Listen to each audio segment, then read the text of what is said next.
about a captive group of students. Okay, first he said that they implied that he wants his students to regurgitate. Now he's holding them captive, which goes hand in hand with what? Terrorism, hostages. He's subconsciously painting this professor to be what? A terrorist. So not only have they discredited him, but people are already getting in their minds that with this neuro-linguistic programming, now you understand what neuro-linguistic programming is. Neural, brain, linguistic, speech, programming the brain with speech via the subconscious. Dual meaning. I don't really care what you believe, but if we're talking about a captive group of students in a classroom, the question we've got to ask, hang on a second. Well, they're sitting in your classroom, and you have a position of authority. I'm wondering, the question is whether or not you're the most competent to teach them. And most people think you're a nut. Now, this one should be obvious. Isn't he a person that's in a position of authority? And isn't he about as incompetent as you can get as far as love and honesty and caring about other life forms? Yet he turns it around because people believe what they hear and what they read. So if he says it first, and that's a big part of this, is trying to say things first before somebody else can say something, then it seems like they will always be on the defensive. And that's the whole point, is to keep the professor on the defensive. All right?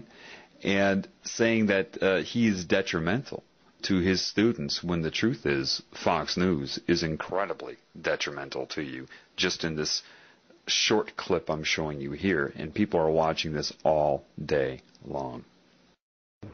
And most people think you're a nut. Most people think your views are not even worth listening to. We just had a poll here in Madison, and we found that 90% of the respondents at Channel 3000 poll said that I should be allowed to teach. Only 10% said I shouldn't. That's the question. And 60%, I don't think what your views are. 60% agreed with me about the questions I'm raising about 9/11. 60% of the respondents. I think you're in the minority. Right to speak. I don't think this is the proper forum, though, for people that hold extremist views like yourself. Okay, first of all, when he says no, like that, what he's doing is he's programming the television viewers' collective consciousness to disregard the results of that poll. He says no, and then your mind says no to the information he just gave. These are just little tricks he slips in there. And most people think he's a nut? What? But see, people watch that, of course, and they store that in their mind as fact. Of course, most people do not think he is a nut. But if he says that, he programs anybody watching this television program, hint, hint, that everybody thinks he's a nut. So I will, too, to fit in. Where did he get that number? How does he know most people think that he's a nut? Think about it. They don't. He just says it. And then the professor has to respond to that. He's totally disrupting the whole interview. So it appears to people, because time is moving by, that there's actually an interview going on here. But it's not. It's only about disrupting and discrediting and programming your opinion. Okay, first of all, I used to live in Madison, Wisconsin, and I can tell you that people did not think that he was crazy. It was the television that began to program people to think that he was crazy. Again, now, extremist views like yourself. Now, they already set the stage in your mind or the viewer's mind before he brought that up in the beginning, when that first reporter took his hands and whipped him over to the left side of his shoulder to subconsciously say that he's an extreme leftist. He's on the extreme left. So now they're reinforcing that, telling you to believe that he is extremist, that these are extreme things. Well, Fox is 666. Look, just look. Look what they're doing. Look what I'm pointing out to you. Once you start to understand the dual meaning of neuro-linguistic programming, things become crystal clear to you.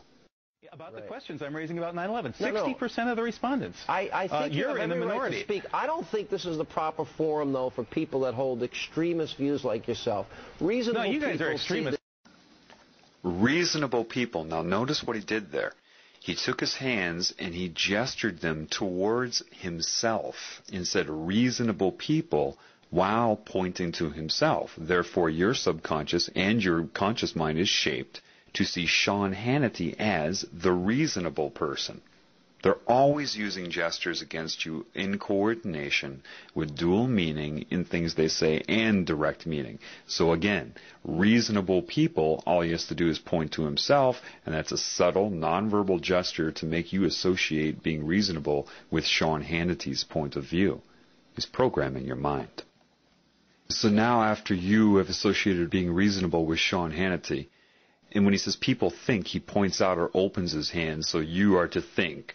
See, reasonable people, he points to himself and then opens it up to you, think, you shouldn't be allowed to teach this class. We can do a better job. People will be programmed by that. Reasonable no, you guys are extremists. Fox News is the biggest bunch of extremists on the planet. But reasonable people see you as an extremist, and I don't think you're the most appropriate guy to teach that class. My guess I don't think you're the most appropriate guy to be on the airwaves spewing your venom. And the professor got it right. You can see the look on his face.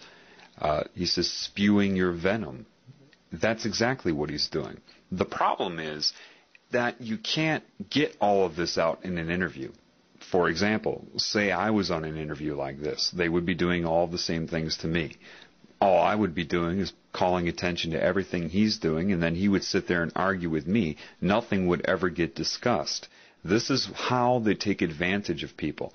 Look how long it's taken me. Do you know this clip is only like 2 minutes long, normally? But just to describe 2 very short minutes of media to you, look how long this is taking. That's the problem. That's why I haven't done it before, because I can sit here and explain it to you, but you need to open up your eyes so you can see it for yourself, because it all happens way too quickly. If you try to explain something that happens in a 3-second period, if you're not educated on that, if you're not aware of it, it will go by way too fast before you can bring somebody up to speed to understand what's going on. This is why I had to break it down for you, but I still can't do this with everything I see, because this is everywhere. This is common. This is always going on. And it just, you need to educate yourself, but you need to become aware. Again, dual meaning, neuro-linguistic programming, gesturing, association of concepts and beliefs to link them, anchor them in your mind, to misdirect your perception, your beliefs, and your ability to perceive reality in general.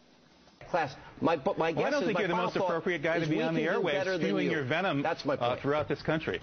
I think you guys should be taken off the airwaves because you are the guys who are... We don't want to silence anybody. You teach, we'll do Hannity and Combs. Thank you, Professor. Coming up, we'll have a... We don't want to silence anybody. That's exactly what they have just done. Though you heard a lot of speaking going on, nothing was able to get out into the open. They completely took control of this poor man. And he's brave, okay, to get out there, lose his job, and to speak the truth.